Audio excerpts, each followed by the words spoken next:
చెప్పంటారా తల్లి? 23 సంవత్సరాల సేవలో ప్రారంభంలో మనుషుల మీద నమ్మకం పెట్టుకున్నాను, కానీ యేసయ్యను రుచి చూసిన తర్వాత, మనుషుల పరిస్థితి అర్థమైన తర్వాత, యేసు మీద తప్ప ఏ నరమాతృని మీద నమ్మకం పెట్టుకోవటం ఆపేశాను. మేము ఉండే ఇంటి ఓనర్ గారు 10వ తారీఖు కల్లా అద్దె ఇవ్వాలి, 1500. ఈగపోతే అస్సలు ఊరుకోదు. అప్పటికి అద్దె కట్టలా.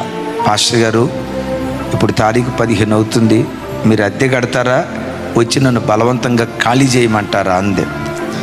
రేపు ఆదివారం ఆరాధన ఉంది, వచ్చే ప్రజల్లో ఎవరో ఒకళ్ళు కానుకీకిపోతారా, దేవుడు ఎవరినో ఒకళ్ళని రేపకపోతాడా, ఆ డబ్బుతో 1500 రూపాయలు అద్దె ఇగిపోతానా అని రేపు ఆదివారం ఇస్తానమ్మా అన్నాను. ఆదివారం ఆరాధన జరుగుతుంది. అందరూ ఆత్మపూర్ణులై చప్పట్లు కొడతా, డ్రమ్ము కొడతా, డోలకు కొడతా, భాషలు మాట్లాడుతూ ఉన్నారు.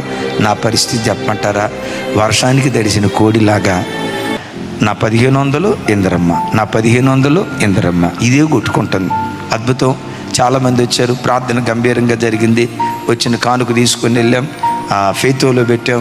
సరే ప్రార్థన చేసి ఎంత కానుక వచ్చిందో తీద్దామని మొత్తం పొట్లం ఉప్పదీస్తే, మామూలు రోజుల్లో సాధారణంగా 400-500 కానుక వచ్చేది. ఆ రోజు దేవుని మహా గొప్ప కృపను బట్టి 40 రూపాయల కానుక వచ్చింది. ఇక వినండి, 1 గంట నుండి ఆ సెకండ్ ఫ్లోర్లో కుర్చీ దగ్గరికి లాక్కొని ఆ కుర్చీ మేము చేతులు పెట్టి ఏడ్చానండి. దేవా, నాయనా నాయనా నాయనా అని 5 గంటల దాకా ప్రార్థన చేస్తానేమన్నా. చిన్నకాలనీ నుంచి ఒక తల్లి ఫోన్ చేసింది. నేను అనుకున్నా, ఏమైందా ఈ తల్లికి అని ఫోన్ లిఫ్ట్ చేస్తే, అన్నయ్య భయంకరమైన జ్వరం అన్నయ్య, ఏమైపోతానో తెలియదు అన్నయ్య, అన్నట్లుగా చాలా గడగడగడ వణుకుతుంది. నాకు బాధ అనిపించి ఆ 40 రూపాయలు 10 రూపాయలు తీసుకొని ఛార్జీ పెట్టుకొని వెళ్ళా. ఆడ ప్రార్థన చేశాను. తిరిగి వస్తూ ఉంటే చిన్నకాలనీలో ఒక అన్యురాలు, ఎప్పుడు చర్చికి రాలే, ఒక అన్యురాలు నన్ను చూసి పాస్టర్ గారు అంది. ఏంటమ్మా అన్నాను.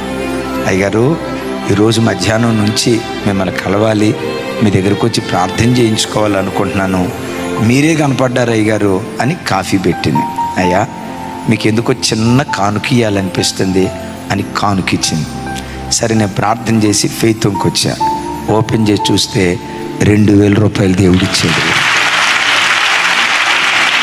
ఆయన వైపు చూసే కదా, వారు ఆయన తట్టు చూడగా వారికి వెలుగు కలుగును, వారి ముఖములు ఎన్నడూ లజ్జింపబడవు.